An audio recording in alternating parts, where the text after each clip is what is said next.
Hey everybody, it's Dave with No Chaser, and today I'm going to talk about good old fashioned lying.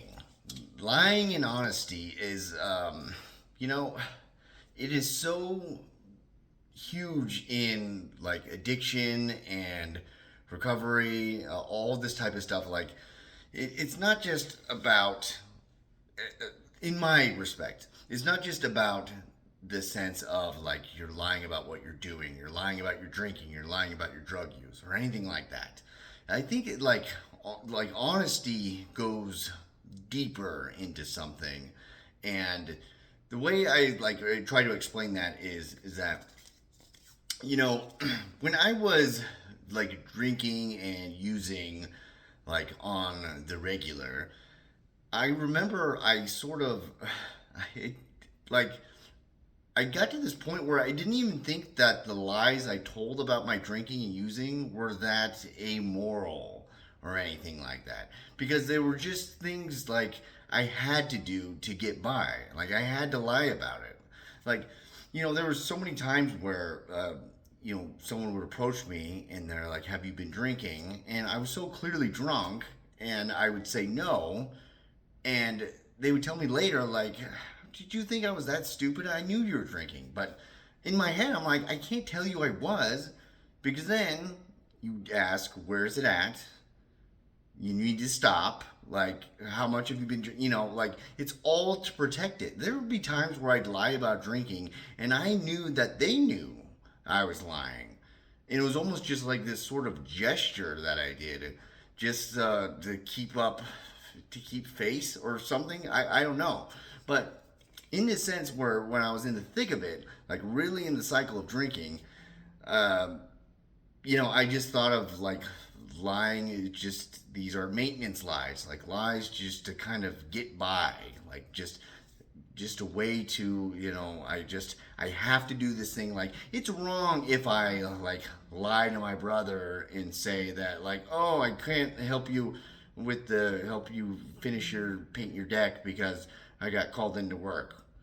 And I didn't really get called into work. That's a bad lie. Or if I'm like, I'm texting, a girl, and like, cheating on someone, infidelity, like those type of lies. Those are bad lies. But the lies I'm telling about, like, where I was when I like actually was picking up a bottle at the gas station, or where I'd been because I'd been drinking or stuff like that's different. Those are the things I have to lie about so I can drink, and I have to drink. So, you know, and like one of the big things about lying is that I knew in one of my longer stints of sobriety, like as of right now, I have 21 days, 3 weeks sober.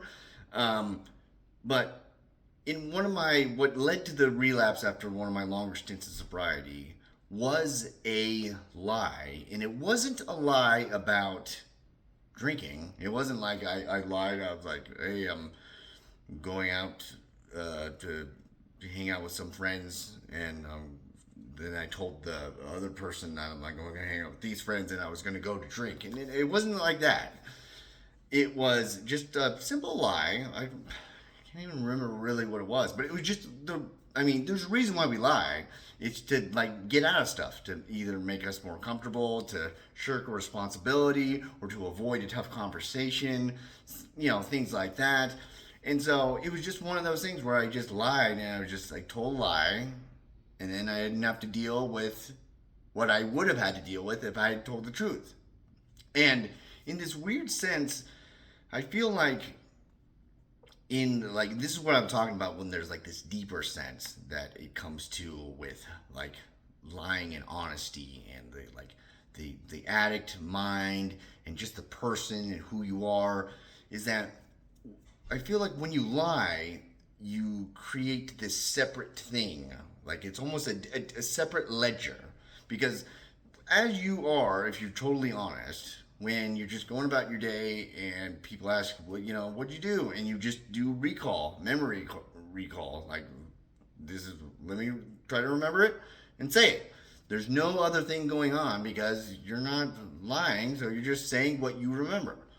But when you're lying, you have to remember a thing. So you write it on a little ledger, and you just go, okay, I have to keep that in mind, that that was the thing. I said I was there, even though I was technically there. All right, make sure to keep that in mind. And so it creates like this separate space, like almost this, like, I don't know, a separate mind or a separate reality that exists. And so all of a sudden, when you lie a little bit more, you start filling this thing up. And like, that's why, like, when you're, an alcoholic and active addiction, like, it's so taxing because you're lying so much, and it's just so hard to. I mean, it's also hard because you're getting super drunk or super high, so it's just hard to remember just in general. But it's also hard to remember to keep all the lies together and what the truth is. And so all of a sudden, like, you have like all these, like, the stories that you need to remember but that aren't true. But then you have to, you start to go, wait, what is true? And this not even gets to the point of like when you're lying to yourself, like when you are, you wake up in the morning and you go, look, no matter what, we're just gonna have a couple drinks in this morning, and it's just to get by. That's just what we're doing, right? And you don't even know, like, you can't even take your own self seriously because you've been lying to others, and you don't live in, like, it may seem kind of like, I don't know, too out there, but like, you don't live in a normal reality because you create this separate reality, this fake one that is all made up, where all the lies live. And you try to, like, they almost start to fuse together. And I knew that, like, in any respect, like, when I was sober and I wasn't drinking or anything, but I started lying, it just opened up that, like, again, that secret space. And as that secret space got wider and wider, eventually there would be a time where you could sneak a bottle in there, like, so to speak. But like, there would be eventually a time where you're just doing all this sneaky stuff, all this stuff that is not in the real world. You lied about, you lied at work. Someone asked to cover your shift, and instead of just saying, like, no, I don't want to, you make up some lie about something you're doing, and then all of a sudden they ask you 2 days later, how was that thing that you did? And you're like, oh wait, and you, like, it jars you to be like, okay, remember to keep up with the ledger, remember to keep up with the lie world that we have. And when you're more cognizant of that, and you're holding these two, like, realities, it's very strange. As you start doing that more and more, then it just opens up the possibility of, we can go back to the old ways. We can go back to the drinking times, and you can sneak this. Like, if you can, because honestly, if you're already hiding this stuff, what does it matter to hide a little bit more and then a little bit more? And I don't know, it just compounds on itself. And I that came to mind after recovery meeting I was at, where we were just talking about, like, just the separate worlds that you create, like, maybe not tangibly, obviously, but these separate worlds that you have in lying to keep up with the addiction.